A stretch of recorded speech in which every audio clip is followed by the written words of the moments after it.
live? Yep. And we can start in 1 minute. We're live, Katie. Are we live? Hello. Hello, the world. I nearly said hello, England, but I don't know why, because people could be anywhere. From all over the world, welcome to the Rebel Finance School introduction session. I'm Alan. Is this my cue to say who I am? Well, you can do if you want. I'm Katie. Hello, everyone. We're excited. We've got you here. It was really fun watching the countdown, wasn't it? And then we're like, should we just talk to people? Should we just talk to people? Let's just start. It is almost exactly 8 p.m. UK time. We are in Colombia, so this comes with a warning. In Colombia, you never know when someone is going to set up with a loudspeaker outside your apartment and start playing music. They did about 5-10 minutes ago, and we were like, oh, shall we pay them to go away? The music was very nice, but it just was not optimal timing. Exactly. So hello to everyone. Benjamin Peralta's here, Dom's here, Peralta's David here. Young. Everyone's here. It's like a room of our favorite people. Hello, friends. If you're new, welcome. Thanks for hanging out with us. We're going to share the best of what we got with you. And that's our mission, is to help you take control of your finances, get on top of your money and make progress. So that's what we're doing. Shall we start? Yeah, Shall we get straight into this? 8 o'clock UK time. Okay, so let me share our screen and then let's going. So welcome to the Rebel Finance School. Now, Katie and I were walking through the woods in Sandhurst in Berkshire, and we had this thought: what if we had to start again? Like, what if we lost all of our money, and what if we had to start from scratch? How long would it take us to get back to where we wanted to be? And then that thought sort of expanded to, like, how long would it take for other people to get back to where they were going to be? So we thought, if we took all the money in the world, took it out of everyone's pockets, everyone's bank accounts, all of their assets, everything that they owned, and pulled it together. So all the money in the world is one big pot. Even my money? Yes, your money, Alan. Get your wallet out and give it to me now. Take all the money out, put it all together, and then divide it equally between everyone on the planet. What would happen? And how much would everyone have? Like, you would roughly get £77,000 each, or about $105,000 if you're American. How come they get more than us? Dollars are worth slightly less than pounds. Let's not go there.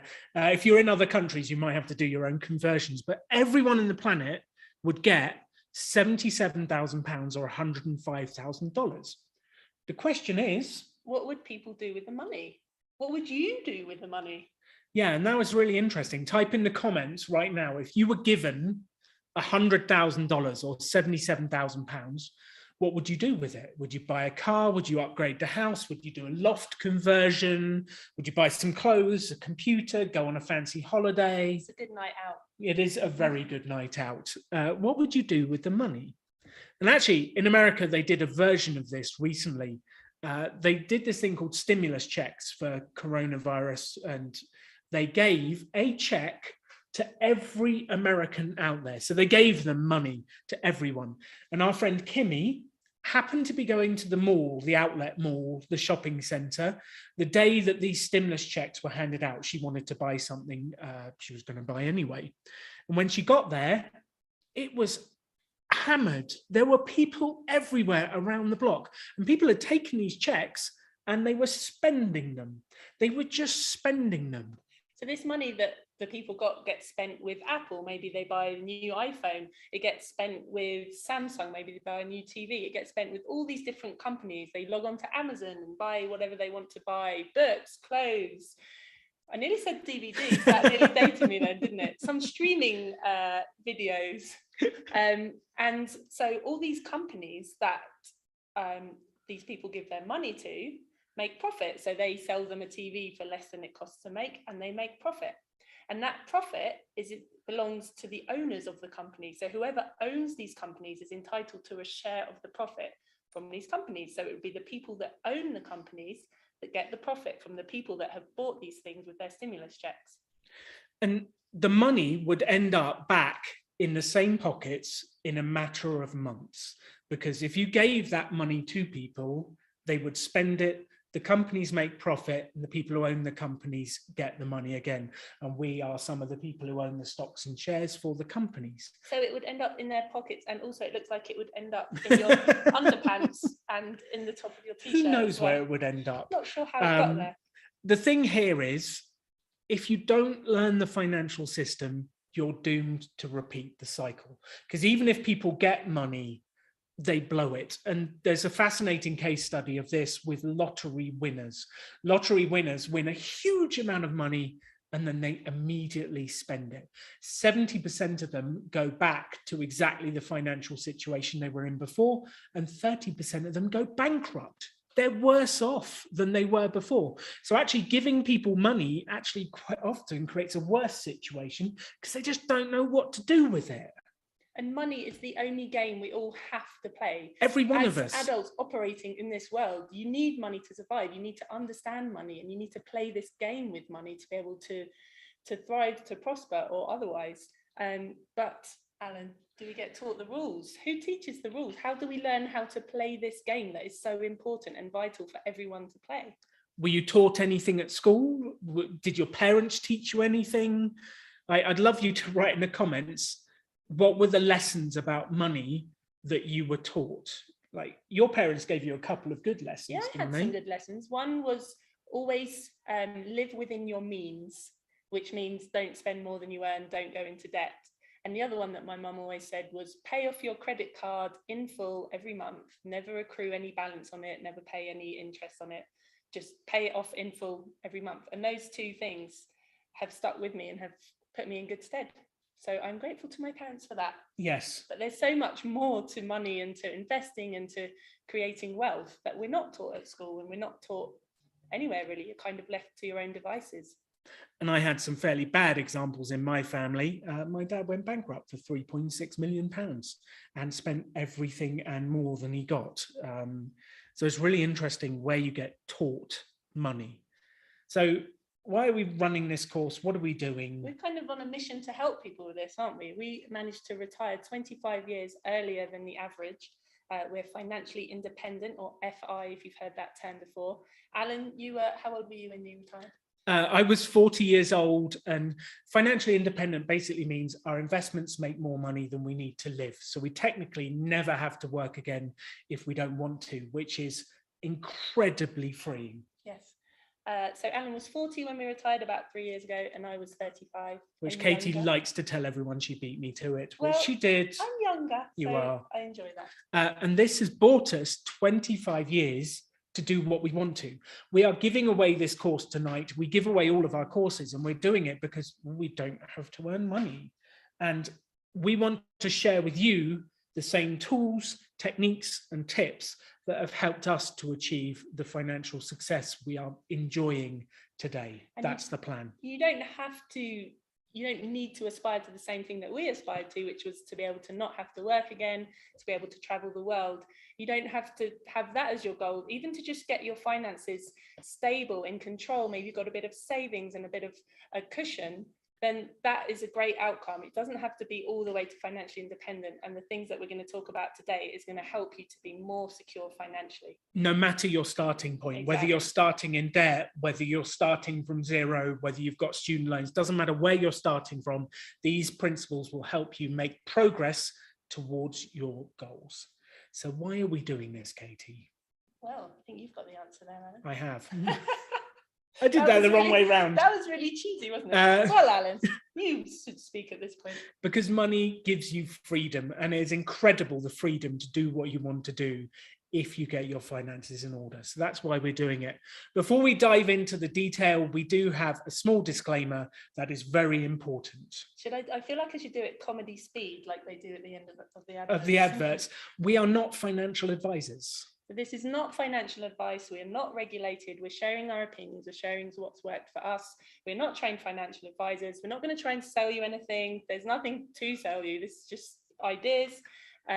You make your own decisions. Yeah. What we want to do is share with you a bunch of ideas, and then we want you to think about them and go away and implement them, test them, and try them. The ideas have worked for us so far, but they may not continue to work for us. And we're continually developing our strategy and our way of being. So it's you that's responsible for your financial future, and you've taken a great step being here today and learning about it. But this is all up to you with our help, and we'll hold your hand along the way. Which is actually very empowering and scary, because your financial future is up to you, which is exciting and scary. You've got to do this. Last piece, there are no guarantees except money back guarantees for the free course. For the free course. Oh, we love our own jokes, don't we? Someone's got to laugh at our jokes. This one thing this is not is a get-rich-quick scheme. There are so many get-rich-quick schemes out there. You'll see them in your Facebook feed every single week. This is not that. This is get rich slowly and safely over the long run. That's the plan. It's hard work over the long term, learning the financial habits that are going to set you up for the long term. Because if someone just gives you a bunch of money, are you just going to do the same thing with it that you've done with everything else? So this is doing it slowly and building slowly together. Exactly. So what do most people think when they have money left over at the end of the month? They think, I've got money in my account. Yay! What shall I spend it on? Oh. Which is the exact opposite of what we tell people to do. You're not trying to spend the money, you're trying to do something with it. There's also the training that we have in the culture, you know, if people win money on a radio show or a TV show, and what's the first question that the host asks? They ask, what are you going to spend it on? You've won £1,000. What are you going to spend it on? And the assumption is you are going to immediately give it to someone else. Because most people don't want money, they want stuff. But the money actually buys you the freedom. So let's get into the details. How do you actually get wealthy? Oh, this is exciting. I know. There are three main bits of this. The first one. Reduce spending. So first of all, get a grip on what you're spending, and we'll come on to how you do that in a bit. But if you can reduce spending and then increase income, find a way to earn more money, ask for a raise, find a better job, start a side hustle. There's so many ways to do it. If you do those two things, you can actually create a gap between the two, so that every month you're spending less, earning more, and you have this big gap of money that you can do something with. And it's using that gap to create wealth. We've got a graph. You can draw a graph. I love a good graph. I love a good graph. So let's have a look at this right now. Imagine your spending was imagine your earnings was somewhere in the middle here. So you roughly earn, £2,000 a month. And what happens with most people's spending is it kind of hovers around about what they're spending. Some months they save a bit, what they're earning. Sorry, some months they save a bit, some months they spend a bit more than they earn, and it kind of hovers around there. And they sometimes have like some money that they've got, and sometimes they spend more than they earn, and they kind of hover in and out of their overdraft over that entire period, and they never really make progress on their finances. And this is not a good way to live over the long run. And what we're saying you to do is, if you can reduce your expenses consistently, so let's say we reduce them down here, and you can increase your income, you can create a gap between the two. And it's this gap between what you're spending and what you're earning that you can then do to save, to invest, and to create a stable financial future for yourself. But if you don't have a gap, you can't pay off your debts, you can't save, you can't invest. And the further you can increase your income and reduce your expenses, the bigger the gap can be and the more progress you can make. That's the key to this. I'm curious, what do you think most people do when they get a pay rise and they earn more? What happens to their level of spending? Well, it's interesting. If we deleted this and sort of modeled someone getting a pay rise and spending, what actually happens is they sort of going along, they get their pay rise, and what happens is their spending follows it. Because when they get a pay rise, they think, I'll buy a new car, I'll upgrade the house. So they never create the gap that's needed to get where they want to get. It's actually called lifestyle inflation. There's a real name for it. It's an absolute phenomenon. Everyone spends to their means. And the only way to get wealthy is to not do that. Yeah, and to break that connection between what you spend and what you earn. So don't just spend everything you earn is the message. So let's move on to the next bit. A lot of people say, if I only earned more money, I would be wealthy. If I only earned more. As we just said, if you're in the habit of spending everything that you earn, why would you behave any differently when you got a pay rise? You might think, oh, when I get a pay rise, I'll be able to get ahead, there'll be more money. But if you're in the habit of spending everything, I don't see how that's going to change. You need to change your habits and start to create that gap. And actually, I think you'd be worse off if you earned more and spent everything, because say suddenly your income stops, you lose your job, and suddenly you've got a more expensive car, a more expensive house, lots of outgoings every month. You're going to be in more of a pickle because you're going to have more of these outgoings that you won't be able to pay for. And if you get on top of it and learn how to manage your money now, when the money does come bigger, you'll be in such a bigger place. So a little example, this was actually my family example. There's my little brother. He's got a toy gun. Very cute. He's very cute. That was the house we lived in. There's a Mercedes and a Bentley. My dad made a huge amount of money. And at that point, in today's money, he was making £32,000 a month. So you a trust fund kid? No. That's about $45,000 a month. I mean, that's insane. But he spent all of it. Like, I don't even know how you can spend that much money. That was a lot of fun and a lot of parties. But it spent all of it. And it doesn't matter how much you earn. He went bankrupt in the 90s for £3.6 million. And it didn't matter how much he earned. He blew all of it. It's unbelievable. And he left us in such a financial mess. Another classic example. Yeah, do you recognize this chap? Nicolas Cage, another example of it doesn't matter how much you earn. He earned $150 million. $150 million. He earned that much in the years between 96 and 2011. What's that? 15 years. 15 years. And so that's he's earning $10 million a year. Do you know what's happened to Nicolas Cage and his finances? He went bankrupt. He bought so many liabilities. He forgot to pay his tax bill. He ended up owing money to the IRS, which is the American version of HMRC, Her Majesty's Revenue and Customs. To the tax man or woman. And he's hugely in debt. And he has to do all these not so good movies to pay off his debt. Yeah, he doesn't have the luxury of choosing which movies he does. He just has to keep earning and keep working because he's in such a pickle. So what we're trying to say to you is, if your financial boat has holes in it, doesn't matter how much you earn, it will just drain out of the bottom and disappear. You need to plug the holes in the boat so that you are afloat and making progress on your journey. If you don't do that, like, that's step one, plug the holes, plug the holes. We're going to come on to how to do that shortly. Absolutely. One little piece, it never hurts to earn more. You just don't spend it, you invest it. And I did recently write an article, which was 10 ways to increase your income. So you can find that on my blog. I did a podcast about it as well.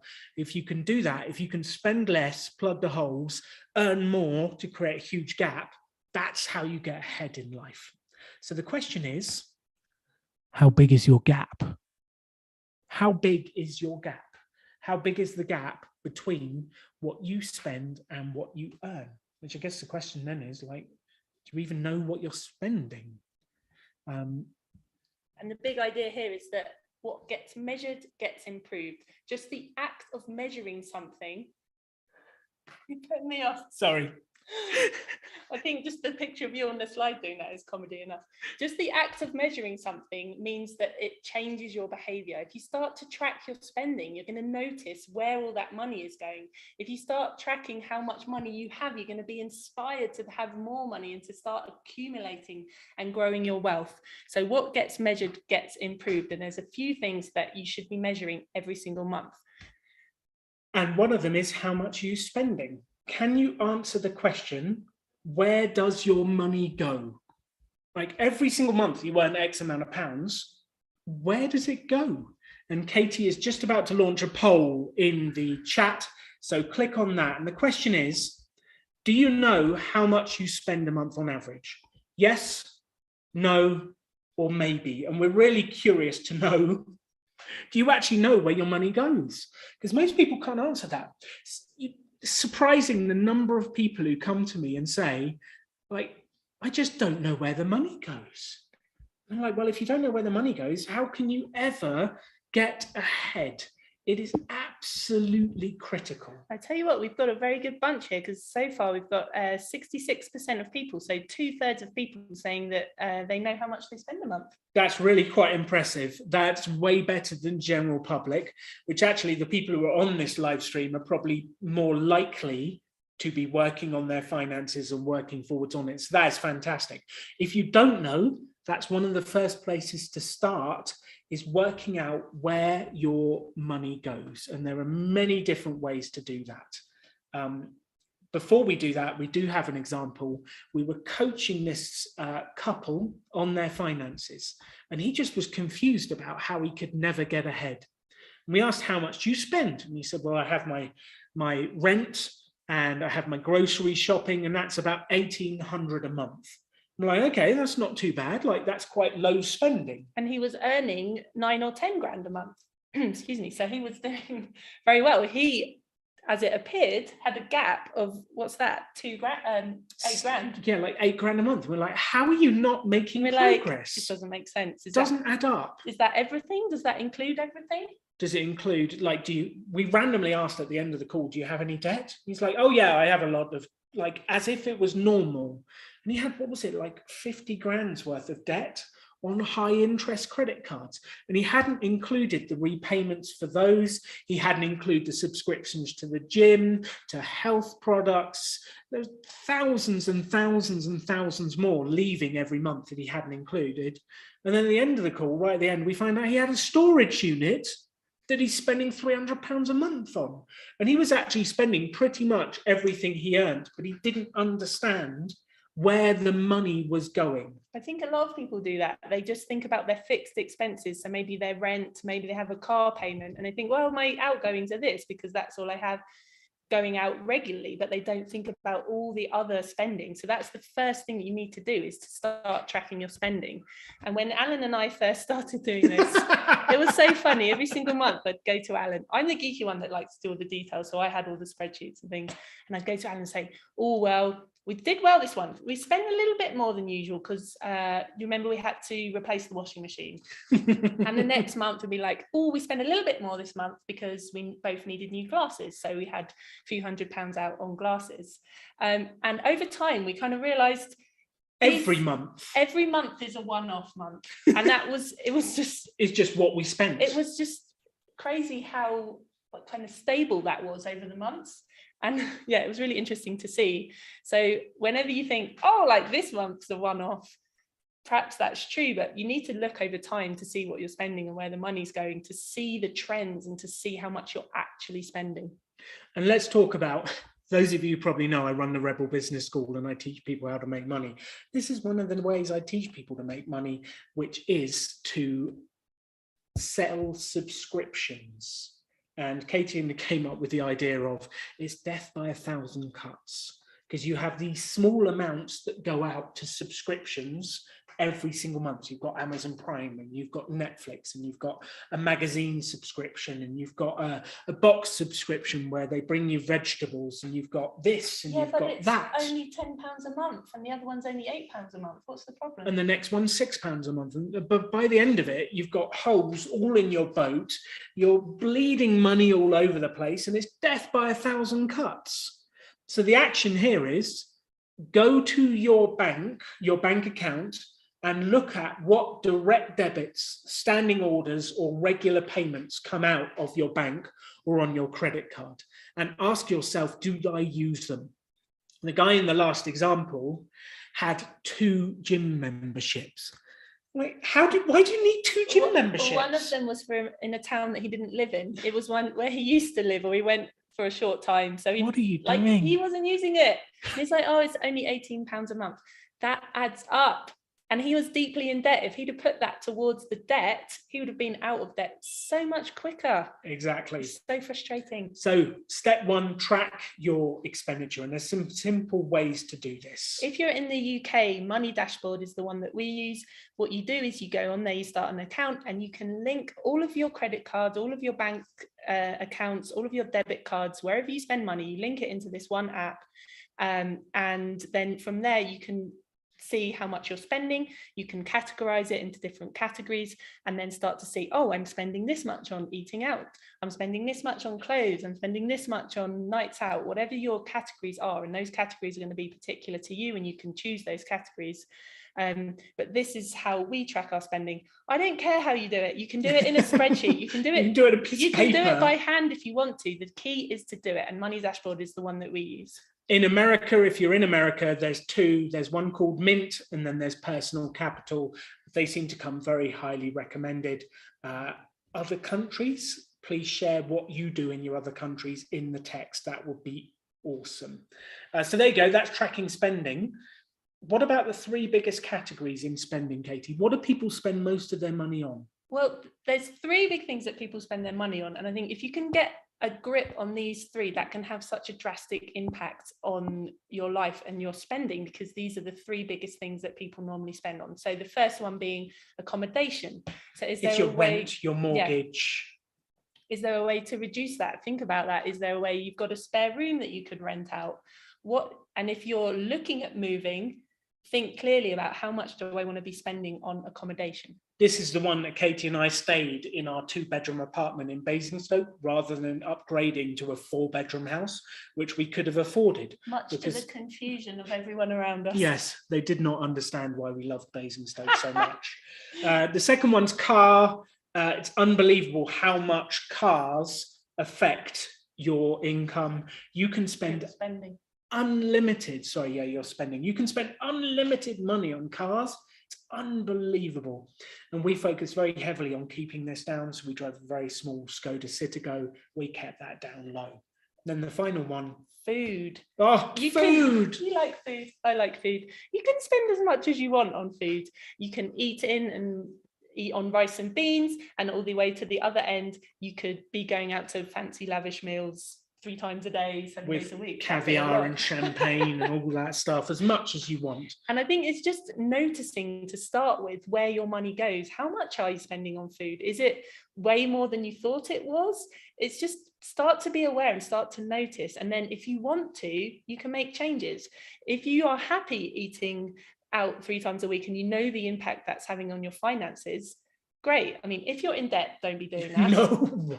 But just to know and just to start to see where you can make changes, where you can cut out some things that aren't bringing you value. And this one was huge for us. We made salads at home, and that made such a big difference. A, we were healthier. And B, instead of buying out in Pret-a-Manger or a cafe or whatever it is, the Boots meal deal, we saved by making salads at home that were bigger and tastier. And we worked out how much that saved over 10 years. If we'd have invested that money, which we did instead, we were 37 grand better off. £37,000 better off by eating salads that we made rather than shopping out. It's unbelievable how the small things compound over time to change your financial destiny. And I think the key here as well, it's not about deprivation. It's about noticing where you're spending your money and seeing if you can make small changes that don't affect your happiness, or to see how you can make these changes to increase that gap and start to use that gap, which we'll come on to shortly. So let's move on to the next section of tracking. The question is, what is your net worth? Can you answer that question? How much are you worth? If you added up all of the assets you have, so the house, like it's not necessarily an asset, but the house, the car, the investments, all of those things, then you added up all of your debts, your mortgage, your credit card debts, and you saw what was left after those, how much are you worth? And could you tell us that? Could you tell us how much you're worth? I mean, could you answer that question right now? We've put a poll in the group right now, and I'd love to know, can you actually answer that? What is your net worth? How much is it? Katie's put the poll up right now. This is really fascinating. Most people don't even know. They don't even track their net worth. We've put yes, no, and yes, roughly. We've got no clue at 40%, yes, roughly 44%, And we got yes, exactly at 17%. Now, this is something you should know. You should know how much you've got, where it is, what you're doing with it, how you're adding to it, and how it's growing or not over the months.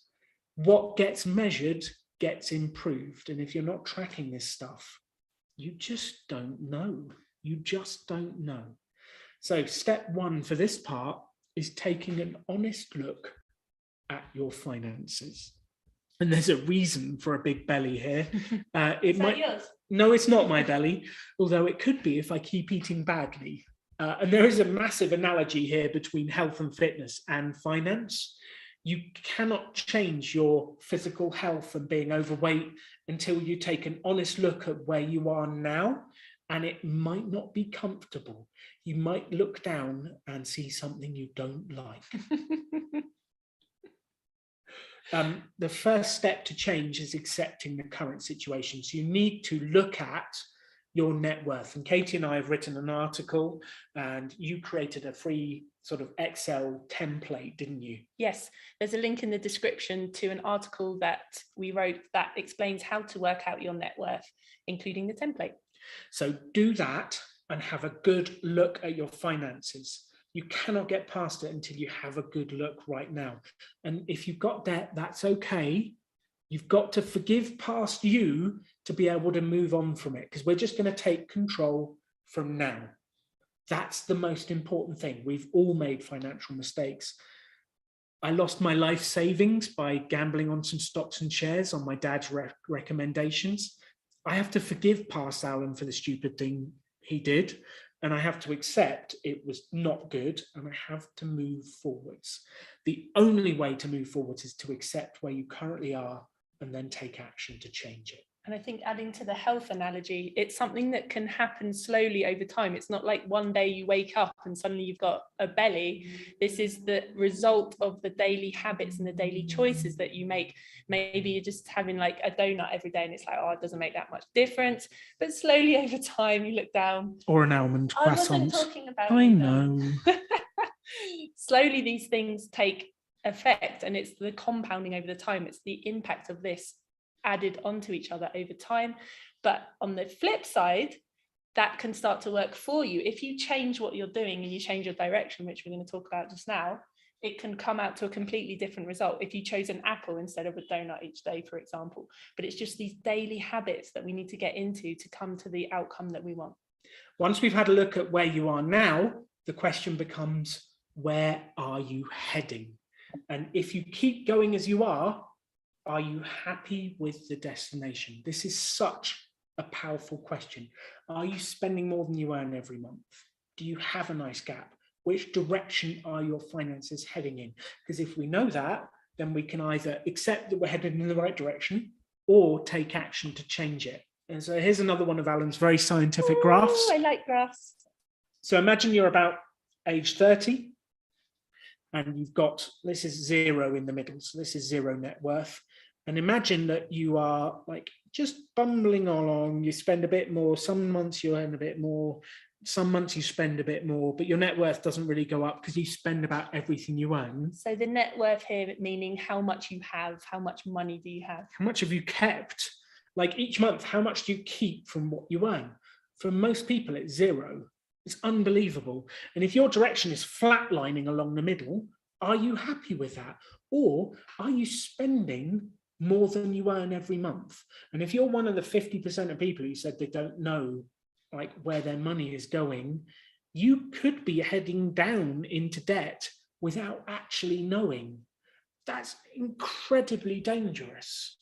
But we need to recognize this, take action, and the sooner we take action, we can start to create a gap between income and expenditure and work on getting our net worth to head in the right direction. And if you do that and track it every single month, you will find an incredible amount of progress to be made.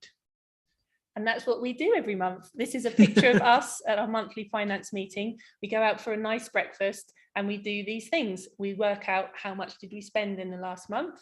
So we track our spending, we track our net worth, how much money do we have in our various places, and are we happy with that? Are we heading in the direction? Is there anything we need to change, to course correct, to make sure that we're going in the direction that we want to go to end up where we want to end up? It's actually one of our highlights of the month is to go out for a nice breakfast.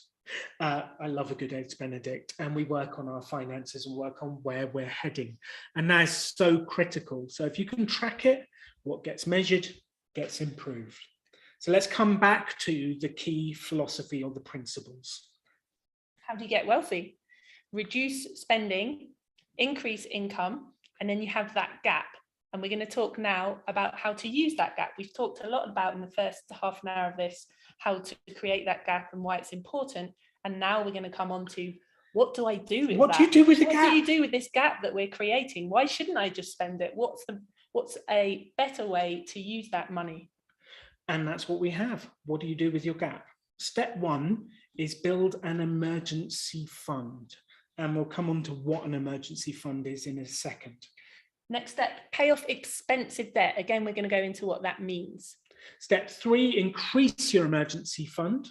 And then step 4, start to invest in assets. So let's explain what each one of these means, starting with building an emergency fund. So an emergency fund is in very simple terms, a separate account, a separate pot of money that you have in case of emergencies. In case the car breaks down, in case the washing machine goes wrong, in case you drop your phone down the toilet and you need a new one, whoever knows, whatever emergency it is. But it's fascinating how many people can't survive a small emergency without going into debt. So this emergency fund protects you. If something goes wrong, you are protected from going into debt or having to borrow on your credit card or having to sell assets to be able to pay it. And it's so important. It creates that cushion, doesn't it? So that if these things do happen, like Alan said, you don't have to scurry around and look for a credit card or figure out how to pay for things. You've got that cushion, and suddenly you don't have emergencies anymore because it doesn't feel like an emergency because you have the money to deal with it. And it's just such a stress reliever, isn't it? To know that you've got that little cushion so that you can feel a lot more relaxed. And we've actually had some major examples. Probably a lot of you have been through this. With the pandemic last year, a lot of people lost their income, their jobs, all sorts of things. We had one of our apartments rented out, one of our flats, and the tenant just stopped paying rent for 3 months. We still have to pay the mortgage. We still had to pay the bills, but the tenant stopped paying. And if we didn't have an emergency fund, we would have been in trouble. It was actually exactly the same in Rebel Business School. Rebel Business School is a live events company, and you can't run live events in a pandemic and lockdown. Every single one of our events was cancelled. There was like $250,000 worth of dollars disappeared business overnight. And the only reason we survived is because we had a huge emergency fund within the business. And these sorts of crazy one-off events are going to happen again. There's going to be something else that happens that puts stress on everyone's finances. So we need to be prepared for that and have this money set aside so that it doesn't completely ruin people's finances. Exactly. And as a question, what percentage of Brits do you think cannot cover a £400 emergency without going into debt? I mean, £400. On one hand, it's a reasonable amount of money, and on the other hand, it's not very much at all. It's a new washing machine, it's a new oven, it's a repair on the car. They get like, who knows, they crash the car, they do whatever. What percentage of Brits do you think cannot cover that emergency fund? Stick it in the comments. I'd love to know. The answer? The answer is 47%. Nearly half of everybody in the UK would struggle to pay an emergency like that without going into debt. And then, as we saw with the compounding and the belly getting bigger, then the danger is you start to slip more and more into debt because you can't pay that off if you don't have that gap. And the answer for America is 53% of Americans can't cover America a $400 emergency. It's unbelievable. So this emergency fund will protect you because stuff happens. So you need an emergency fund. let's move on to the second part of this. So after we built the emergency fund up, and you might start with £10, putting it into a separate account, or $10, slowly building it up over the months until you've got that safety blanket. We don't expect you to magic up £1,000. We expect you to start where you are, put a little aside each month until you have a decent pot put aside. So then step 2 is pay off the expensive debt, and that's what we're going to go into now. So we have a quick poll. Oh, we have a poll on expensive debt, which actually we're really interested to know, like the people on the call, do you have debt? Do you have debt? Maybe, who knows, it's credit card debt, it's a store card. Do you owe someone else? Do you have debt currently? We're really interested to know that. It's quite funny in the comment, Terry Slater says America wins. Yes, I'm not sure that's a competition that America wants to win. Oh, this is good. So we've had 40 votes on the poll so far. 80% of you say you have no debt, which is incredible. Keep it that way. For those of you who do have debt, this section is to help you pay that off, because we need to pay it off. So please keep voting in the polls. In the meantime, what is expensive debt? What do we think about that? So here's how we think about interest rates. And just going back to the poll, we've got about 40% of people saying they have debt at the moment. SIP says student finance. Yeah, student finance, unfortunately, is debt, especially given what interest rate it's at. Depends on what it is. We got a question as well. Does that include mortgage? So this will answer this question. It depends what the interest rate is, but we'll come on to that now. Yeah, so interest rates on debt. Here's how we think it. If your interest rate on the debt is less than 3%, so maybe your mortgage is set to 2% or 1.5%, there's some amazing deals at the moment, right? There's no point rushing to pay it off because that's very inexpensive debt. In the middle, you have the sort of 3 to 5% interest rate, and that's based on personal preference. So if you are comfortable having debt and you don't really care, then you can leave it and invest instead. I really don't like debt based on what happened to my dad and how much money he owed. So I prefer to pay it. I don't want any debt. If it's more than 5% interest, that is an emergency. Pay that stuff off as quickly as possible. Do nothing else until that is paid off. I think going back to the bit in the middle, the personal preference, I think the aim is to pay it off and continue to pay it off, but don't rush to pay it off. It's up to you, whether you rush to pay it off. The average credit card in the UK is 17% interest. If you've got credit card debt, pay that off quickly because it's compounding against you. We're going to show you what compounding means. But there's how we think about interest rates. So expensive debt is anything over 5%, below 5%, between 3 and 5, it's your preference whether you pay it off quickly or not. Below 3, no rush, take it easy. But still continue to make the payments and aim to be paying it off. It's just don't rush and don't aggressively do what we're going to talk about now, which is how to attack those expensive debts. Because we do need to attack it and get rid of debt.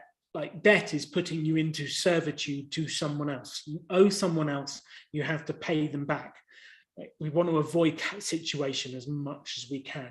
So here is the debt attack strategy, which Katie has helped put us together. So the first step is to think, can you pay off any of the debt immediately? And you would start with whatever has the highest interest rate. And what we mean by this is, have you got any money in a savings account that isn't earning anything? Keep your emergency fund of £1,000. But if you've got money in a savings account that's earning less than 1%, interest rates are very low at the moment. And if you're earning very little in your savings account, but you've got a credit card debt of 20%, take that money, other than an emergency fund, and put it against the debt. It's dragging you down if you are having all that debt and you've got savings that you could put against it. Is there things around the house that you could sell? Do you have a treadmill that you're using as a clothes horse? Sell it off. Sell it. And sell it. This is an emergency. You need to think about how you can pay off some of that debt immediately. So if you've got debt currently, what we're taking you through is the ideas we want you to go through to pay it off. So take a picture of this when we've got it all out, and then think it through tomorrow based on your debts. Actually do this. So the second step is, can you increase the monthly repayments? So increasing the gap. So can you reduce your expenditure increase your income, and then take more of that gap to pay off those debts, because the bigger the repayments, the quicker it goes. So whilst you've got debt, can you cancel your Amazon Prime subscription? Can you cancel Netflix for those months until the debt's paid off and put that money to the debt? As much as you can, reduce your expenditure, increase your income, and pay it off as quickly as possible. Increase the gap. Next step is to ring each of the people, call each of the companies that you have debt with and negotiate with them to reduce your interest rates. We had one lady that we were coaching who had taken out a store card and had 69% interest rate on it. 69? 69. That is outrageously high. And we encouraged her to ring the company that she had it with and to reduce that, because that's crazy. And actually, she was paying back more than she had borrowed in the first place, which in the UK is illegal. So she brought this to the company's attention and they reduced the interest rate. They stopped the interest rate on that particular one. It's unbelievable. Most people never think to negotiate with banks, credit cards, store cards. You can negotiate. And one of the biggest sayings I have in life is you do not get what you deserve. You get what you ask for. So stop sitting there in debt and ask for lower interest rates. It's unbelievable the difference that can make. So the next thing, once you've done those three, is to list all your debts in descending order of interest rates, meaning you put the highest first. So say you have credit cards and they have 10%, 12% and 18%. You would put the one with 18% first, because that's got the highest interest rate and that's the one we want to focus on first, not the one that has the smallest amount or the biggest amount. Don't sort by amount, sort by interest rate. And some people do it that way because they like to have that quick win of paying off a card. By all means do that. Just know that it's not mathematically the best way. It's not mathematically optimal. So yeah, and we have a link in the description of this video, which if you have this expensive debt that you need to pay off, it's got a template to help you to do this. So you're going to go into there and you're going to type in all your debts in descending order. You're going to need to know the interest rate, the amount you have that you owe, and the minimum payment each month. And you're going to put that in the table, starting with the highest interest rate at the top. Then what you do is set everything apart from the top to minimum payments, and then put as much as you can to eradicating the top one. Pay it off as quickly as possible. Once that one's gone, you do not reduce the overall payments. You take all of that money and roll it into the second one. Then you do the same again and roll it into the third one, and you build up momentum. This is mathematically the best and quickest way to get out of debt. And then you just build the momentum and keep going until you are expensive debt free. And that's the plan. And the key here that Alan said is you should always be paying the minimum payments. It's just that you're putting any and all additional money that you have to that one with the highest interest rate. It's critical. Now, building on this, let's talk about compounding, because compounding is very exciting when it works for you. But if you have debt, compounding is working against you. And compounding, like, let's give you an example. Let's imagine we're all going to play a game of golf. Yeah, do you fancy a game of golf? Not against you. You're a hustler.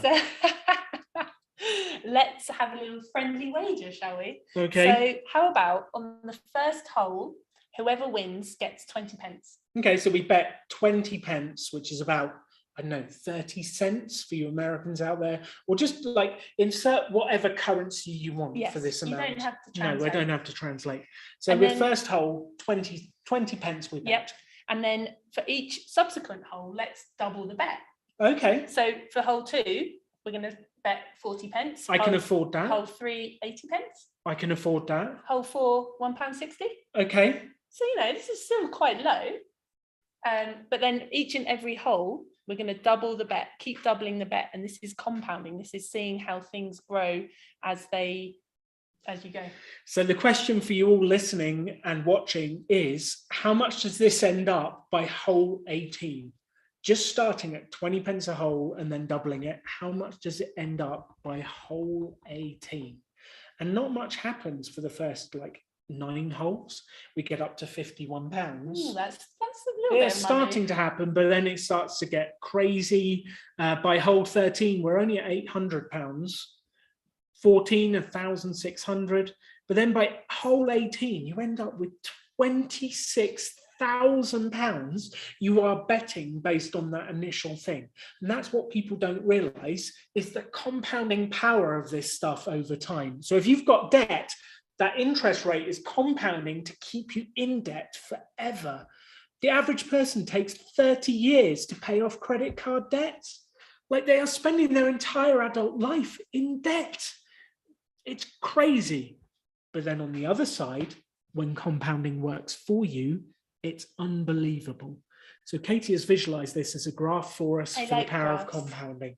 Yeah, so you can see as it goes, this is the number of the hole along the bottom in this game of golf, and then how much we're betting along as it goes up. So look, nothing really happens. We're at hole 11, hole 12, it started to tick upwards, but nothing's happened for ages. And then suddenly, through the power of compounding, it's racketed up to that £26,000 by hole 18. Compounding works against you when you're in debt, and it works for you when you're investing. So get out of debt as quickly as you can and start to invest, which brings us into the fourth thing you do with your gap, which is invest. Oh, just before we assets. Do that, we want to increase our emergency fund. Oh, yes. To 3 to 6 months of living expenses, and that's expenses, not how much you earn. So say you're out of work, you're able to survive for those 3 to 6 months, you have that cushion, you have that safety net. And it's a range because it depends how much you're comfortable with having. Some people like to have 15 grand to set aside for this. It just depends what your level of comfort is. Some people are okay with 10 grand. You just need to see what you're comfortable with and build up that cushion so that you don't ever have to go back into debt and have that compounding working against you. If you spent £2,000 a month, maybe you'd want to save 6, so that if you did lose your job, if you got made redundant, if something happens, you've got 3 months safety blanket to find another one or to do something else. And 3 to 6 depends on your comfort level. After we've increased that emergency fund, I got too excited. We moved on to the sexy stuff. Buying assets. Let's buy some assets, Katie. What on earth does that mean? I know. I got so confused by this. I read a book that said assets versus liabilities. Buy assets, buy assets. What's an asset? It's been about 2 years going, where's the asset shop? Can I buy an asset? How do I get it? So assets versus liabilities. And what is an asset versus liability? Most people buy liabilities, but we're going to talk about assets. Nearly everyone buys liabilities. I don't hardly know anyone who buys assets. But what is an asset versus a liability, Katie? So the definition of an asset is something that puts money into your pocket. And a liability, on the flip side, takes money out of your pocket. So is the home that you own and you live in an asset or a liability? It's an interesting question. Like, you are spending every month money on your house. You've got a mortgage, you've got maintenance, you've got heat, light, power. Like, the home you live in strips money out of your pocket. It doesn't put money in your pocket unless you rent out a room, unless you rent out the whole space. Then it can start to bring money in for you. I think the common advice is that your home is an asset, so buy a big asset, but it's not, it's a liability. It takes money out of your pocket. Yes, the value of your home could go up, but if you sold it to realize that amount of money, you still need somewhere to live. So the way that we look at it, your home that you live in is a liability. The car you own, asset or liability? Cars are ridiculously expensive. The price of petrol and gas is ridiculous. The insurance, it just strips money out of your pocket. So this becomes really interesting when you look at this. What is an asset? What is a liability? And the game is buy assets, not liability. Wealthy people buy assets, other people buy liabilities, and it's incredible how many people, as soon as they get extra money, go spend it on renovating the house, buying a bigger house, buying a bigger car, buying a bigger liability. So if you do have to buy a liability, Buy a small one. And this is our small little car that we have. So our Skoda Citigo, it cost me £5,000 with 8,000 miles on the clock. It was super cheap to run. I love that car. 70 miles to the gallon. It was amazing. It's super cheap. And it's fascinating. We went to a gathering, and when we got there, the car park was filled with Mercedes, Audi, Mercedes. Then there was us in the tiny Skoda Citigo. And I knew everyone there quite well. We were the wealthiest people in the place, but we had the worst car. Buy a small liability. If you have to buy a liability, buy a small one, which is actually directly against a lot of the traditional advice. The other advice, I'm sure you've heard this, buy as big a house as you can. I definitely heard this from friends and family when we were looking at buying our flats in Basingstoke. Buy a big house, because when your property goes up in value, you get the advantage of that. Property does not always go up in value. So you're sort of gambling on the fact that this is going to go up in value. And as we said before, it's still a liability, and it's a bigger liability with a bigger mortgage and more maintenance costs and all these things. So they're encouraging you to be anchored down by a big liability. And this is actually what kills a lot of the lottery winners, is they go and buy 5 houses and all of their money's gone, and then they have nothing to pay the expenses, the upkeep, the heat, the light and power, and then they go bankrupt. This is exactly what kills most people's progress. So it's all about buying assets, not liabilities. But how do you buy assets? How do you buy assets? Like, this is a big topic of conversation. We're going to give you our strategy now. And in the comments below, we've linked to a bunch of articles that explain, in the description, we've linked to a bunch of articles that will help you really, truly understand this. So we're going to give you our investment strategy. And before you do anything, you need to go and study some stuff and read first. So our investment strategy, we invest in very simple index funds. And this is where it gets confusing, because most people go, what's an index fund? And it's like you're learning an entirely new language when you get into investing. So we invest in index funds. What is an index fund, Katie? Basically, you're buying a small sliver of every single company that is listed on the stock exchange, every publicly traded company, every company that you are able to buy as a general member of the public. You own a very small part of that company, and you can buy these funds that are globally diversified, which is what we do, meaning that we don't just buy companies in the UK because we're from the UK. We don't just buy companies in Colombia because we happen to be in Colombia. We buy companies in all the countries around the world. And we buy them from Vanguard. That's the company we use. So we buy a Vanguard index fund, we invest our money, we buy it, and we hold forever. And there's probably a lot of jargon, a lot of gobbledygook words that we've just introduced that you may not understand. This is a whole new language. This is something we need to learn. And we've got some resources for you in the description. And we're going to mention one other one in a bit. Exactly. Buy and hold forever is a very important part of this. And then eventually in retirement, when you earn less, you live off 4% of what you have invested. That's our strategy. But this comes with a big caution. A little bit of knowledge is a dangerous thing. We've just given you a whole load of new terms and new things to understand. Like we said, you need to go away and understand this some more. And we've got some warnings of when not to invest, when you should not invest, when you're not ready to invest. Yes, because if you go and invest and then the market crashes and you panic sell, you'll be left bleeding by the side of the road. It is not good. You need to understand this stuff before you get into the game, otherwise you'll get hurt. So, when not to invest. Number one, do not invest money you are desperately needing for like food or to do this or to do that. Do not invest money you need. This should be the extra money that you are saving for retirement. If you have a short time horizon, meaning that you need the money in the next few years, do not invest. Do not invest if you think you will panic when the market crashes. It will crash. And so many people see the market crash, they take their money out and then they lose a fortune. If you think you'll do that, Well, the best result to fear, the best way to conquer these fears is to educate yourself and understand it. Then you won't panic, you will know what to do. If by investing, it means you can't sleep at night, or you're going to be constantly stressing and worrying, this isn't for you. Again, you can allay a lot of those fears by understanding what it is that you're doing. But if you feel like this is going to really stress you out, it's not worth it. It's not worth impacting your health. There's a big caveat about trusting yourself and your partner. If you don't trust yourself with your credit cards, cut them up.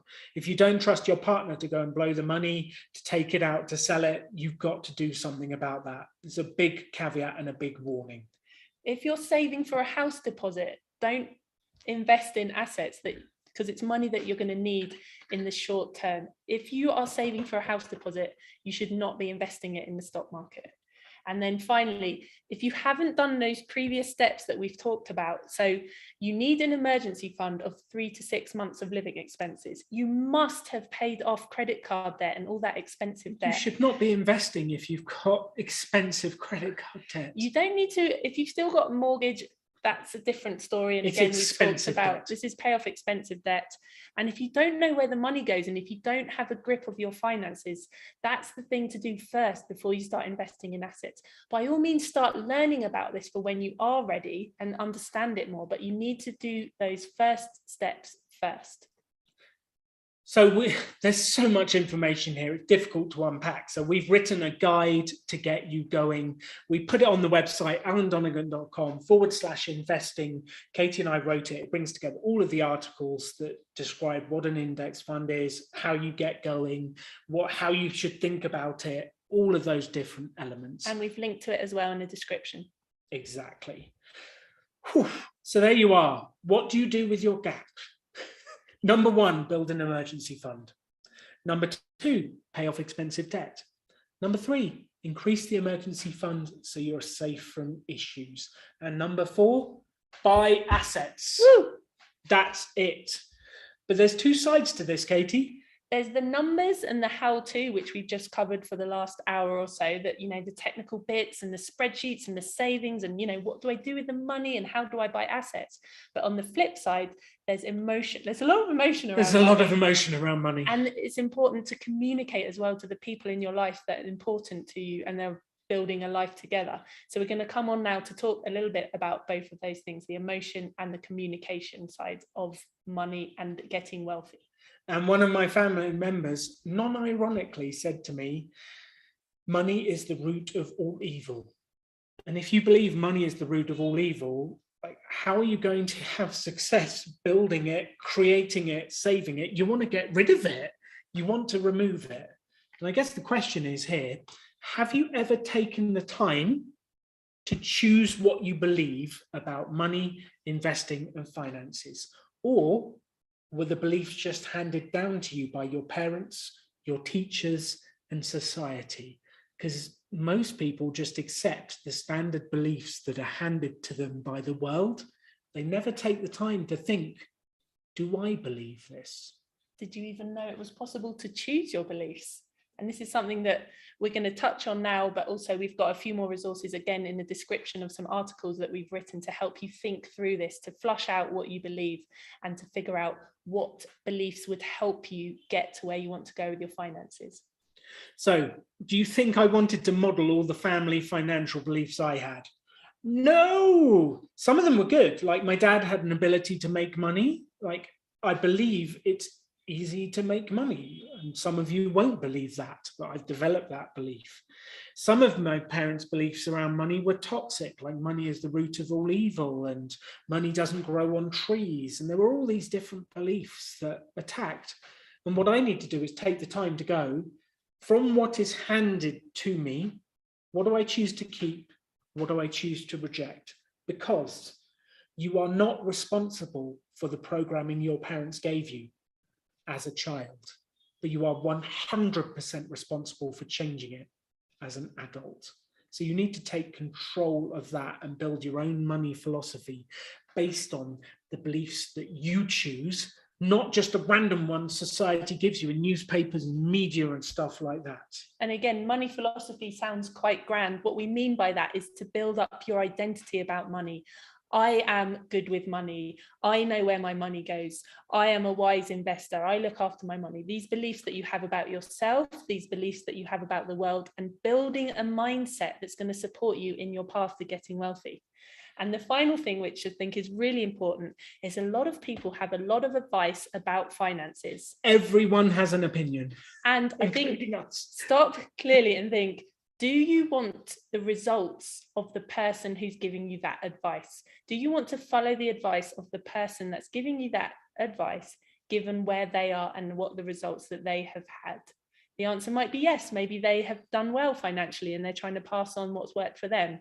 Maybe the answer is no, and you need to think carefully if it's someone who doesn't have any money, who has always struggled with money. So think very carefully about who you want to learn from, copy, model. So careful. So let's have a look at one belief that there's so many beliefs out there. We're going to look at one and tackle it. This is a belief a lot of people have. It's one of the top ones that came out from our course. So people told us what they believe. And the belief was having money, having a lot of money is a big responsibility. And I actually used to believe this as well. The more money you get, the more responsibility you get. I think the first thing to think about is who told you this?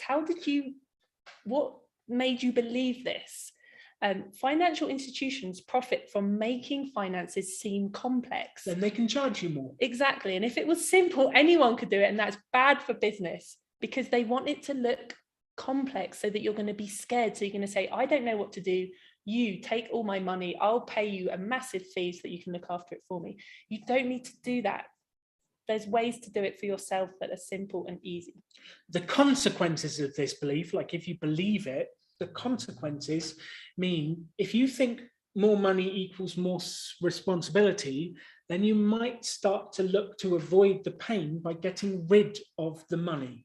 And that's not a good strategy to being wealthy. And maybe you're going to sabotage yourself to keep your balances low. If I have all this money, I'm not going to know what to do with it. I'll spend it. I'll get rid of it. And this belief can really damage your success in becoming wealthy. So the question Katie and I start to ask is, how might the opposite be true? Is it possible that having more money means you have more freedom? Like for me, it does. More money equals more freedom. And once I'd worked out how to invest simply in index funds and it's easy and I just put it in and forget about it, like then I can get on and enjoy my life. That's us on Santa Monica Beach having fun. Like the money has enabled us to have more fun, more freedom, more enjoyment. That's us at Legoland having fun. Like the money has facilitated more freedom and more fun, not the other way around. And it's amazing when you start to look at your beliefs, if you can uncover them and then start to ask, how might the opposite be true? It unlocks the door to progress. So the next thing we want to talk about is how to communicate about money, how to talk about finances with the people that are important to you, with the people that you want to take with you on this journey to getting wealthy. Which is really, it can be very tough. It can be very tough to have honest and open communication with your partner, your family, the people around you, your business partner. Like, I'm so grateful for my business partner, Simon, that we can openly talk about anything. And that comes from the language we use and how we approach it. So we've got some ideas on the language that you can use and the approach you can make to enable a useful conversation with the people that you care about. The first one being, you can ask, what did your parents teach you about money? That's a very non-confrontational way to start talking about money, to start uncovering and understanding where the other person that you're talking to, where their beliefs have come from. Because if their parents taught them money doesn't grow on trees, money's tight, we'll never be able to afford that, and this feeling of lack, maybe you're going to understand them more as to where their mindset has come from. And it's really interesting. You start to have these conversations and you ask, what was your parents' relationship with money was like? And they'll tell you, and you'll learn something about them. You'll learn what they're doing. And I think if you start with that bigger picture stuff, it opens up conversations where you can actually get to understand your family, your partner, your friends, and where this comes from. So take away these questions afterwards. And the next time you're having a relaxing occasion, you're eating a meal, just ask the question and see what happens. And then start to open up the other questions about the future. Like, what will retirement look like for us? Where will we spend our time? What will we do? Have you ever thought about retirement? Maybe it's so far off in the future that they've never even thought about it. So they're not spending, they're not even thinking about it, they're not saving for it. What would you do if you didn't have to work? What would you do with that freedom that this money can buy you? What makes you happy? What's important to you right now? It's really interesting questions to get that discussion going. And the thing that we've experienced is people come on our courses and they get so excited and they want to run to their partner and they want to say, let's do this, like you have to like track our spending and track our net worth. And the partner's like, whoa. Whoa. So this is the language to use to start that conversation, and then to explain to them and say, finances are really important to me. I'd like to work on it with you together. Will you help me? And ask for help. And I feel like that's a much softer approach to get people together and bring them on board and to work together on your finances, because as a team, that's so much more effective rather than people running off in different directions. And a lot of you will get excited about money finances and then you will scare your partner off. So here's what not to do, because we may have done some of this. Whoops. Don't start with the detail. No one cares about tracking expenditure until they know why they're tracking expenditure. They know that they're trying to buy their freedom or create money for retirement or save for a great future. No one cares about the detail until they've bought into why. Don't say, we have to do this. Don't force it on them. We have to do this and we have to start now. Like, that's going to cause someone to get defensive and just say, no. One of the biggest killers of this is comparison. Do not compare your finances to other people. Start where you are, run your own race and do what you can. If you start to compare your partner to other people, well, this person's husband's helping them with their finances. This person tracks their spending with their partner. Well, how's that going to make them feel? They're not going to be excited to do it. They're going to be doing it because you've threatened them and forced them to do it. Right? Don't tell them what to do, and don't tell them that you can't do this. But you've got to get them excited about doing it with you, because if you can get them excited and you can do it as a team, that's where the magic is. When we started to pull together towards one goal, that's when we really truly made progress. So what are we going to do about all this? Well, have you ever heard this definition of insanity is doing the same thing repeatedly and expecting different results? So if you've been behaving with money and finances in a certain way, something needs to change. You need to take action in order to have a different outcome. If you just keep doing the same thing over and over again, you're going to get the same results. So we implore you to take action, and we've got some ideas as to what you might do in order to take action and to start improving your finances today. So here's some homework to get you going. Oh, I like homework. I know you do. But this is the stuff. If you go and do this, this is actually going to help you make progress. So number one, open a separate bank account, a separate pot for your emergency fund, and start putting money in it.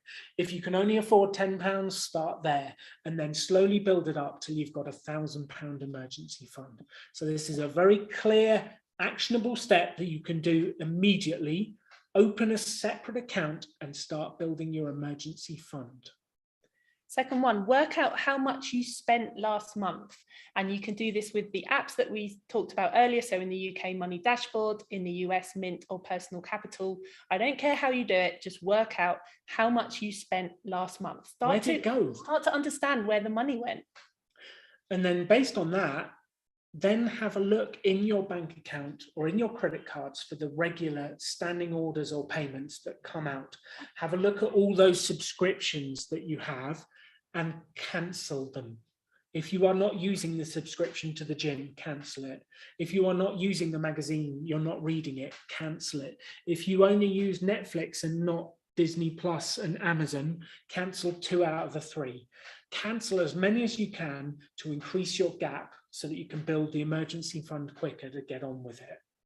Next one, put your monthly finance meetings in the calendar and invite friends, family, someone to do this with, someone that you can work together towards. And if you feel like there's no one in your life that you can do this with, we have this community that we're building with Rebel Finance School. Reach out in the Facebook group. There's a link in the description to the Facebook group. Reach out to someone. There's loads of people that want to help each other here. If you feel like there's no one that you can do this with that you already know, there are plenty of people that want to do this and want to work with you. And then finally, review the resources in the YouTube description. Like this is such a big subject. We run a 10-week course on this that breaks down each of these pieces and helps people to do it. Like, we cannot give you everything in 90 minutes. Review the resources in the YouTube description, read the articles, send us comments, join the Facebook group, become part of the community, and that will get you going until we run the full 10-week course. And I think the key one, that if you're in debt and you have expensive credit card debt, there's a link in there to the template to work out how to pay off that debt as quickly as possible. So that's a key one. If you're in debt, look in the description for that. Some other ways to support you. We've mentioned the Facebook group. Find the link, join it if you would like to. Join the mailing list on my website and we'll send you the dates for the next course we are going to run. Again, the link's in the description. We have lots of resources in the description. Lots we of keep going on resources. about description. We worked really hard to make sure that we had all the links to the articles in one place that we can you can look on afterwards and keep going with this and keep the momentum that you've got from tonight.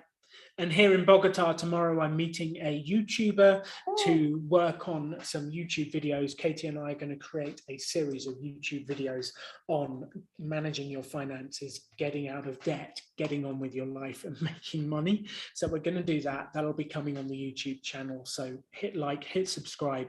You'll get those when they come out. Now, we get very excited and passionate when we do this. But I've been on courses in the past where I got all pumped up. I go out there, I do the stuff, and then 2 weeks later, nothing has changed. This stuff takes time, and people overestimate what they can do in a year, but they vastly underestimate what they can do in a decade. This is not going to happen overnight. Compounding takes time to happen. You just have to start, and then you have to be patient.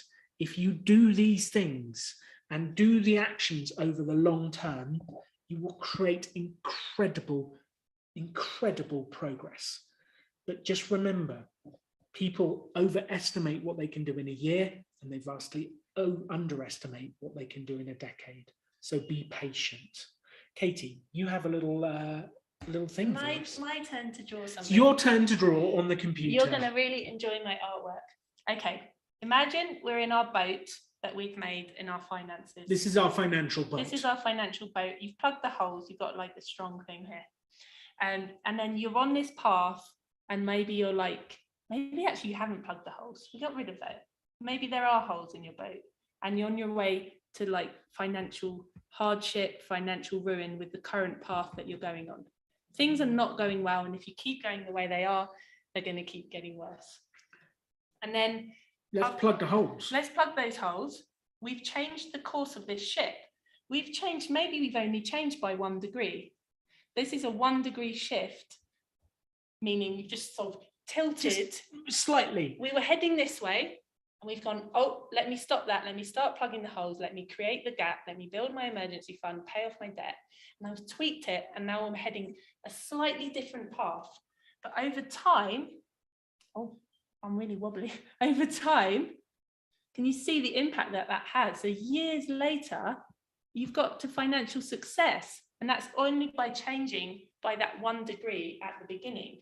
But you might look here at the beginning and only after a year, say, you look after a year and you go, nothing's changed. This is rubbish. What were those Donegans talking about? It's changed. Like, oh, right, great. That's not very much, is it? But you just have to keep going. You can see that over time, if you change those things, and if you change another degree next year, you changed 1 degree here, meaning you changed something. Maybe you've cancelled your subscriptions that you don't use, and that's shifted you slightly. The next year, you start learning about investing and you've shifted another degree, and slowly it and then starts another to degree compound. and another degree, and then your investments take over and you make huge progress. And that compounding of the tiny things you do over the long term is going to get you to success. But you need to just take action and keep changing, and it's unbelievable where you get to.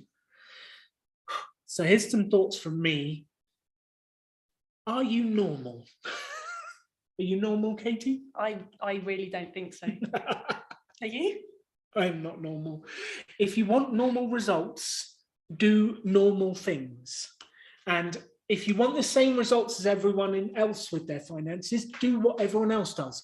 Borrow on store cards, go into debt. If you want the same results as the general public, do the same as the general public. If you want different results, do something different. If you want exceptional results, do something exceptional. If you want extraordinary results, do something extraordinary, because nothing changes until you do it. And financial success is abnormal. There are very few people who actually get there, and you're going to have to be proudly different to everyone else out there with your spending habits, your way of doing things, because most people don't have a clue about money. You have to stand out. And if you start now, it's unbelievable how you can change the course of that ship over the future. A lot of people say, oh, I wish I'd found out about this earlier. I wish I'd found out about this 10 years ago, 20 years ago. You are where you are. The best time to start is now. Forgive what happened before and just start now. Just take action, and we've given you those steps that you can take. My favorite saying of all is the extraordinary belongs to those that create it. And this really struck me because it made me think, like, no one goes around school. They don't just go around schools and go, would you like an extraordinary life, and hand it to you? No one is going to hand you an extraordinary life. You have to build it. And with some of the tools and techniques we've shared here, with all the stuff in the links below, you can take those tools and techniques and build an extraordinary life for yourself. But it's up to you. No one is going to hand you an extraordinary life. You have to create it. And it might feel like it's an insurmountable mountain that you have to climb. Well, I wrote an article about that to help you get going.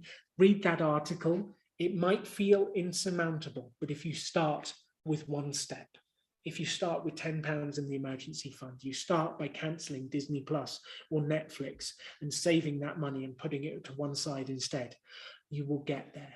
Climbing the mountain starts with one step. There we are, Katie. There we are. So that's most of the content. I want to take a couple of minutes to tell you about the 10-week course we've got on. And then Laura, who is with us and has been doing the comments, will come in and give us your top questions. We're going to answer as many of your questions as we can with this. The 10-week course we run is completely free. We do it because we want to help. We will have one coming up in the future. We're not quite ready to do it now because we're having too much fun, but we will do another one in the future. It step by step takes you through everything we've talked about tonight in far more detail. What's week one, Katie? Week one is net worth. So we go into a lot more detail, figuring out how much you have, and talk more detail about what assets are, what liabilities are, and how to figure out where you are and how to start measuring. And then we move on to cash flow, getting out of debt, beliefs. We spend 3 weeks on investments because it's like learning a new language. We describe in detail how to invest, how to do it. So make sure you're signed up on the mailing list for that, and we'll announce it when we can. It'll be a huge amount of fun, and we can do that there. So that's coming up. Before we do that, should we do some questions? Yes. Excellent. Laura, are you with us? Laura in Cardiff. Nil point. No, not nil point. all the points. 10 points. Welcome, Laura. Wow, what an amazing session that was. Thanks, Laura. Thank you. So my first question was going to be about when the next course is, because so many people have been asking about it, but you've already answered that one, so... It's coming up. We will do it. We promise. We're just having a lot of fun at the moment. So my first question I've got on here is from Alan Lee. He's saying about how you said you need to get good jobs to make bigger gaps. So is study a good way to achieve this? Can I tackle this one? Yes, please do. Alan Lee, lots of people, the standard thing in the culture is get good grades, get a good degree, get a master's, that'll increase your income. I never did that. Katie did, and this is where we've taken completely different paths. I didn't get a degree. I have no degree. I built a business, and my income has come from doing my own thing, building a business, and it never stopped me getting a job. It never stopped me getting where I was. And in the end, I've run entrepreneurship courses at Oxford University. I've taught at Microsoft. I've done all this stuff. And don't tell them I don't have a degree. Shock, horror. So I don't think getting a degree is a guaranteed path to success, especially nowadays. But Katie took a different path. I did. I studied really hard. I really enjoyed academic stuff. I was very good at it. So I did a degree in statistics, and then I trained to be an actuary, and really enjoyed it. And I think degrees can be useful. Just be careful which one you choose and how much debt you're going into in order to get that versus how much you're then going to be earning. And just take stock and just carefully think through that cost versus how much you're then going to earn in the future. And Christie and Bryce from Millennial Revolution, they wrote a book called Quit Like a Millionaire, which has a fantastic way of describing, they called it the pot score. They're hilarious, those two, but it's a way of working out whether the investment into the degree is actually worth the outcome you'll get afterwards. So I'd have a look at that. But of course, there's also study you can do outside of traditional education, isn't there? Like you can learn to code and you don't need to go to university to do that. There's plenty of online resources. There's so much you can study to increase your skills without needing to do it through formal education, which can be very pricey. Yes. Yeah, so next question, Laura. In the meantime, if you've got questions, put them in the comments. Laura will feed them to us and we will answer as many as we can. Okay, so Sim J said about your 3 categories earlier. Hang on, I just need to read this in a way that it makes sense. Basically, what they're saying is you talk about investing money and saving money, but what about doing things for fun? Like, are you cutting out all pleasure? Do you cut out all pleasure? There shall be no pleasure. No ever. Fun. Certainly not. We have a lot of pleasure. I think it's about being conscious about what you're spending your money on. Are you getting value out of it? Are you spending money on things that you didn't even know you're spending money on? We talk about cancelling subscriptions that you're not using. I think it's being very conscious and spending money in a way that does give you that pleasure. So we love to go out to eat, so we spend money on going out to eat. We never got pleasure from things like jewelry and clothes and makeup and hair and things, so we don't spend money on it, but we do spend money on the things that are important to us. And we thought carefully about our values, meaning what we think is important, and then we spend money in a way that aligns with that. And there was a famous BBC piece. This lady was like, I've quit fire because it ruined my life. And she said in there that she had not gone to several weddings of friends because it would cost too much. I'm like, what are you doing? You've missed the point. The point is to have fun on the journey as well. So I would never sacrifice completely the present for the future, but also you don't want to sacrifice the future for the present. You need to find a balance, spend on what you enjoy and save and invest the rest. I've got another idea. There's lots of ways to have fun. So if you have all these ideas, you've got the weekend coming up, for example, and you think, okay, what might I do at the weekend? Okay, I could go to a theme park. I could go to a fancy restaurant. I could go to a fancy show on Broadway or in London. I could have a picnic with my friends. I could have a picnic with my friends. I could invite my friends around for dinner. I could go for a walk with my friends. I could go for a bike ride on my own for some me time. If you were to list all those ideas, why not, and you'd get equal pleasure from each of them, why not choose the one that's very cheap or free? Why not think about it in that way, that there's so many options for having fun and having pleasure. Let's like choose the ones that don't cost so much. We love to entertain, so we bring friends round, and it's not expensive to entertain. It's cheaper than going out for a meal. So pick the lower items that give you the massive amount of pleasure. Pleasure is allowed, is the summary. Definitely. Laura, quick, save us. Is there another question that's not about pleasure? I'm glad that we're allowed to still do fun things. So the next question is from Susan Lowe. You say index funds are for decades. I've just been made redundant at 63. I've got no assets, no property. Do you have any advice? If you need money in the next few years, you shouldn't invest. So what would your advice to Susan be? So I think, Susan, first off, you have got decades left. You're 63. You're not going to die tomorrow. You're still young. You've got years to have fun and to do things. Second off, it depends whether you want to live on it straight away, how you want to do it. But the general thing is you invest in index funds and then you live off 4% of it. This could still work for you. What I recommend is read the articles about index investing. I would go and watch the J.L. Collins YouTube video called The Simple Path to Wealth. It was his Google talk. It's fantastic. I would not write it off. I think it could still work for you very, very well. You might take that redundancy money, invest it in index funds, and you've got a couple of years to retirement and then start to live off 4% of it when you get to that retirement place. So this could still work. I think when we said money that you need, I think what we meant was, like, let's say it was 10 grand that you wanted to spend on doing up the house. Like, that's money you actually need to spend the whole amount. If you're actually looking to live off a portion of it, then that strategy would definitely still work for you. And I think as well, when we talk about the time horizons, it's not necessarily the time until retirement. It's the time in which you're going to be investing, which will be the rest of your life, which hopefully will be 30 plus years. Yes, live long and prosper. Don't know why I went for a Star Trek thing there. Move on quick. Laura, save us. Okay, so our next question is from Abby. I'm not even going to try and say this word name. Abby. I'm really sorry. No, it's a guy, Abhishek, I think. I'm so sorry. I'm probably pronouncing your name terribly.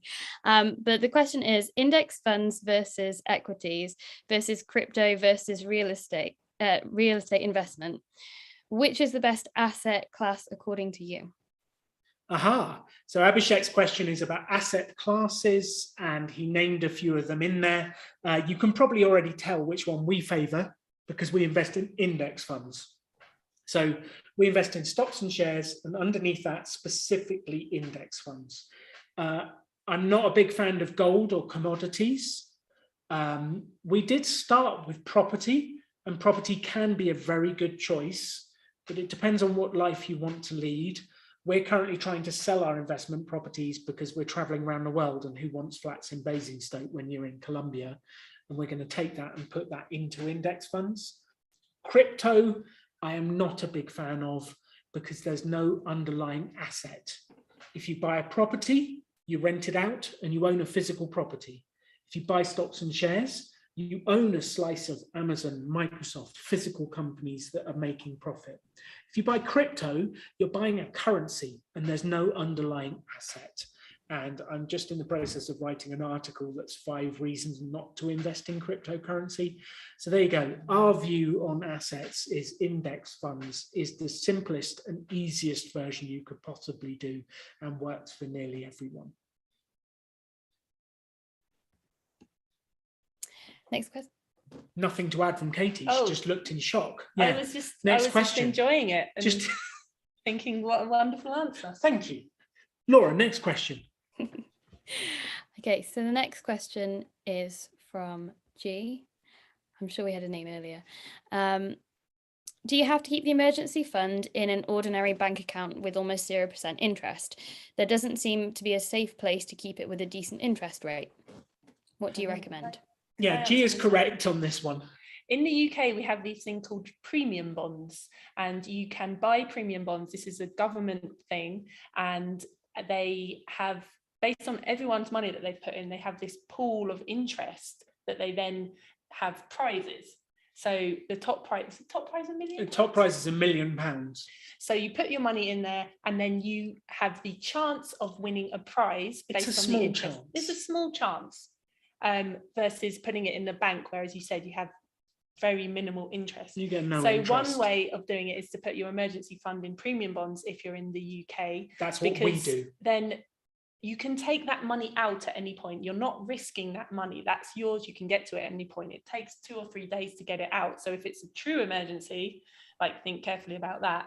However, there's that upside that you might win a big prize. So that's what we do, because it's money that we don't want to risk anywhere. We want it to know that we can get it out at any point, and that the full amount that we put in.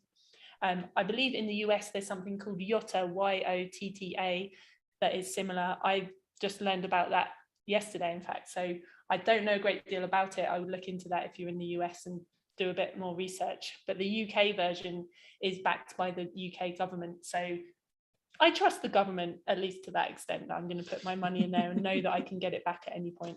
But the key is, don't risk your emergency fund, and it should be easy to access. That's the key.